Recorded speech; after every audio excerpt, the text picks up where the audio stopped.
February 2022.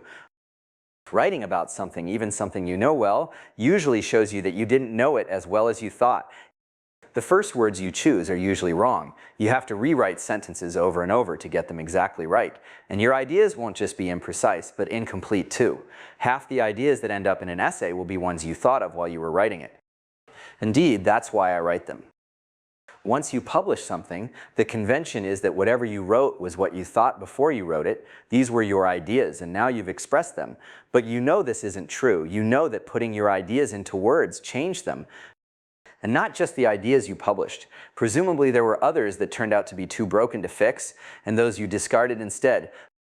It's not just having to commit your ideas to specific words that makes writing so exacting. When he reads what you wrote, does it seem correct? Does it seem complete? If you make an effort, you can read your writing as if you were a complete stranger. And when you do, the news is usually bad. It takes me many cycles before I can get an essay past the stranger.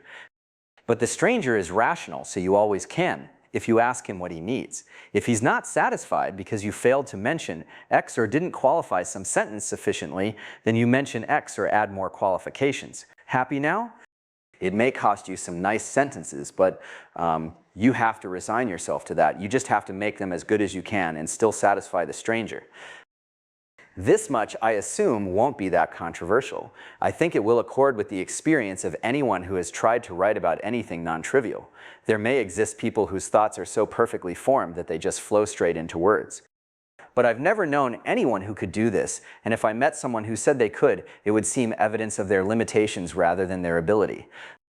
Indeed, this is a trope in movies. The guy who claims to have a plan for doing some difficult thing and who, when questioned further, taps his head and says, "It's all up here." Everyone watching the movie knows what that means. At best, the plan is vague and incomplete. Very likely, there's some undiscovered flaw that invalidates it completely. At best, it's a plan for a plan. In precisely defined domains, it's possible to form complete ideas in your head. People can play chess in their heads, for example, and mathematicians can do some amount of math in their heads, though they don't seem to feel sure of a proof over a certain length till they write it down. But this only seems possible with ideas you can express in a formal language. Arguably, what such people are doing is sort of putting ideas into words in their heads. I can, to some extent, write essays in my head. I'll sometimes think of a paragraph while walking or lying in bed that survives nearly unchanged in the final version. But really, I'm writing when I do this. I'm doing the mental part of writing. My fingers just aren't moving as I do it. You can know a great deal about something without writing about it. Can you ever know so much that you wouldn't learn more from trying to explain what you know? I don't think so.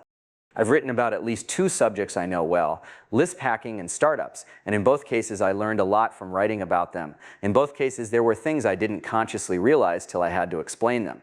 And I don't think my experience was anomalous. A great deal of knowledge is unconscious, and experts have, if anything, a higher proportion of unconscious knowledge than beginners. I'm not saying that writing is the best way to explore all ideas. If you have ideas about architecture, presumably the best way to explore them is to build actual buildings.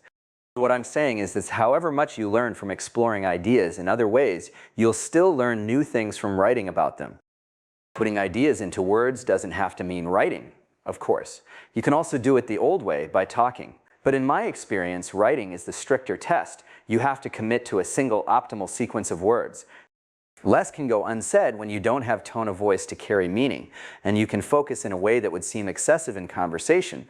I'll often spend 2 weeks on an essay and reread drafts 50 times.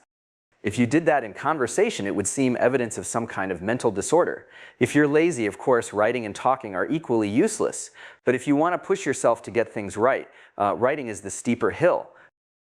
The reason I've spent so long establishing this rather obvious point is that it leads to another that many people will find shocking. If writing down your ideas always makes them more precise and more complete, then no one who hasn't written about a topic has fully formed ideas about it. And someone who never writes has no fully formed ideas about anything non-trivial. It feels to them as if they do, especially if they're not in the habit of critically examining their own thinking. Ideas can feel complete. It's only when you try to put them into words that you discover they're not.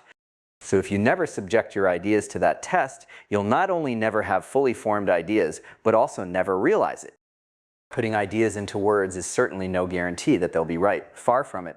But though it's not a sufficient condition, it is a necessary one.